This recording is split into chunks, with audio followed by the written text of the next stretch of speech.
Punjab news channel में आप सभी का स्वागत है।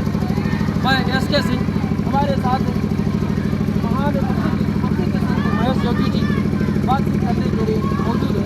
और आपका पंजाब न्यूज़ चैनल में स्वागत।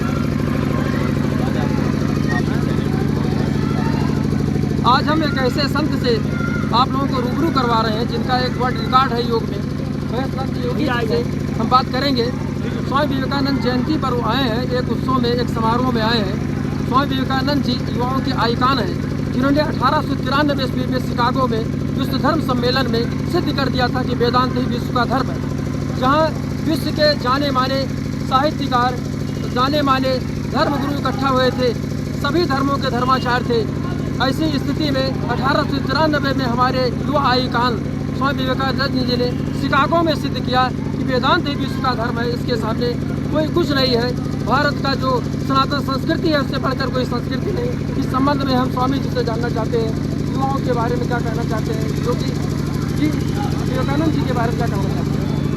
सबसे पहले तो मैं उस महान ऋषि के श्री चरणों में नमन करता हूँ, वंदन करता हूँ। और हम सभी के लिए बहुत हर्ष का विषय है कि स्वामी जी जैसा व्यक्तित्व इस भारत की भूमि में पल्लवित होकर के संपूर्ण वसुंधरा पर योग, आध्यात्म, वेदांत, वेद, इस सभी को इतनी प्रखरता के साथ, इतनी मुखरता के साथ प्रतिबिंबित किया है कि आज संपूर्ण वसुंधरा उनके परिचिह्नों पर प्रतिबिंबित हो रही है। स्वामी जी ने एक बहुत अच्छा संदेश दिया हमको, उठो जागो और लक्ष्य की प्राप्ति करो। आज हमारी जनमानस इसको भूलती जा रही थी। ये दिवस बहुत ही शुभ है और आज मैं इस मेमोरी भर जाएगी जो है चिवराहा गाँव में आज आया हूँ। मुझे बड़ा हर्ष हो रहा है कि यहाँ की जनमानस और यहाँ के देखा छोटे बच्चों में इतनी उत्साह है स्वामी जी को लेकर के। तो निश्चित ही ये 21वीं सदी का जो भारत हमारे स्वामी जी ने परिकल्पना किया था, आज उसका ये उदित स्वरूप दिखाई पड़ रहा है। और भारत का युवा, भारत का बच्चा उनकी प्रेरणा पथ पर चल करके, उनके परिचिह्नों पर चल करके जागृति के उन्नयन पर है, वो दिखाई पड़ रहा है। स्वामी जी का ऐसा व्यक्तित्व, भारत की इस भूमि में इतनी उर्वरा शक्ति है, इस भूमि से एक बालक रूपी मनीषी निकलते हैं और दुनिया के फलक पर जा करके एक ऐसा संदेश देते हैं, संपूर्ण वसुंधरा में मानवता को स्थापित कर देते हैं। संपूर्ण वसुंधरा पर भारतीय संस्कृति की, भारतीय आध्यात्म की जागृति करते हैं। और वह जागृति, क्योंकि भारत में जो आध्यात्मिक चेतना है वो शांति की है, सद्भाव की है, सौहार्द की है, वसुधैव कुटुंबकम की है।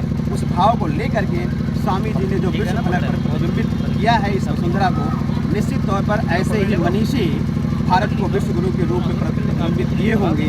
और आज हम सभी उनका जन्मोत्सव मना रहे हैं युवा दिवस के रूप में। मैं देश के सभी युवाओं से यह निवेदन करता हूँ, आग्रह करता हूँ कि जिस तरह से भारत के छोटे छोटे बालकों की जो दृढ़ता थी, इस भारत की भूमि को, इस भारत की भूमि की ऊर्जा को आत्मसात किया और अपने मनुष्यों के, अपने प्रेरणाओं के पदचिह्नों पर चल करके उन्नयन किया था। जैसे यह भूमि देवताओं की है, ऋषियों की है, मनुष्यों की है, तो हमारे अंदर भी वो दृढ़ता है, हमारे अंदर भी वो संकल्पना की शक्ति है।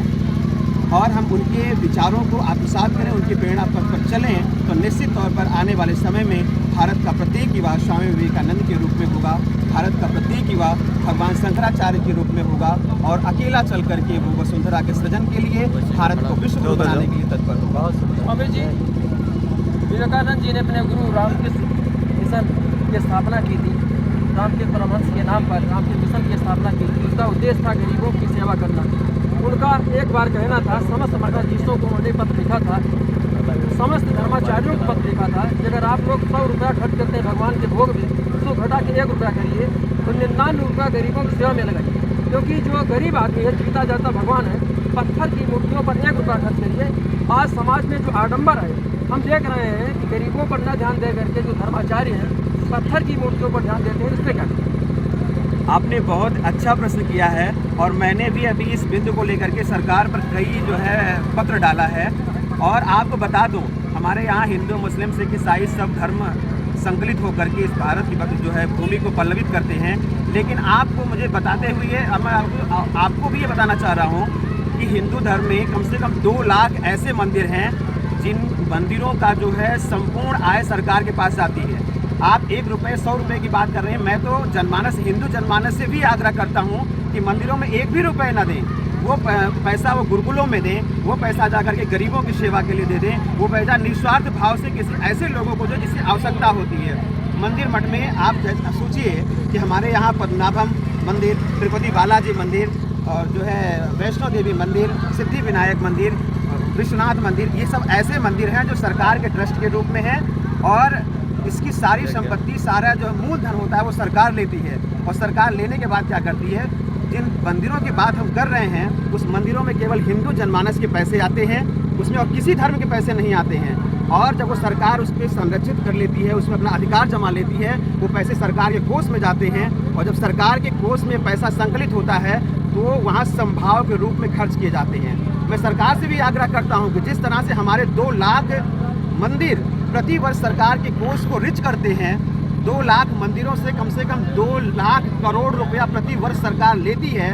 वो जो है मकतबों से भी ले, मकतब मतलब जो है चर्च से ले, मस्जिद से ले, गुरुद्वारे से ले, सब से ले और सब के लेकर के समग्र विकास भारत का करे। और नहीं तो जो भारत के मंदिरों का पैसा है वो भारत के मंदिरों पर छोड़ दे।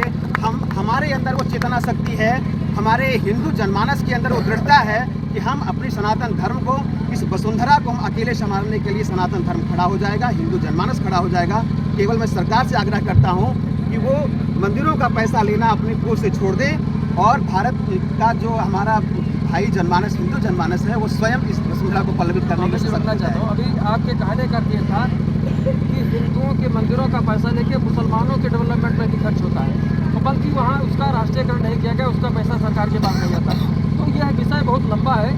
तो आपके कहने का मतलब है कि सभी धर्म अगर हम संभाव मानते हैं तो उनका पैसा भी आना चाहिए सरकार की उसमें तभी का। नहीं, मैं तो ये कह रहा हूँ कि मंदिर का पैसा सरकार ले लेती है, हमारी मस्जिदों का पैसा वक्फ बोर्ड ले लेता है, मशीनरी का पैसा जो है चर्च का पैसा मशीनरी ले लेती है, सिखों का गुरुद्वारे में जाता है।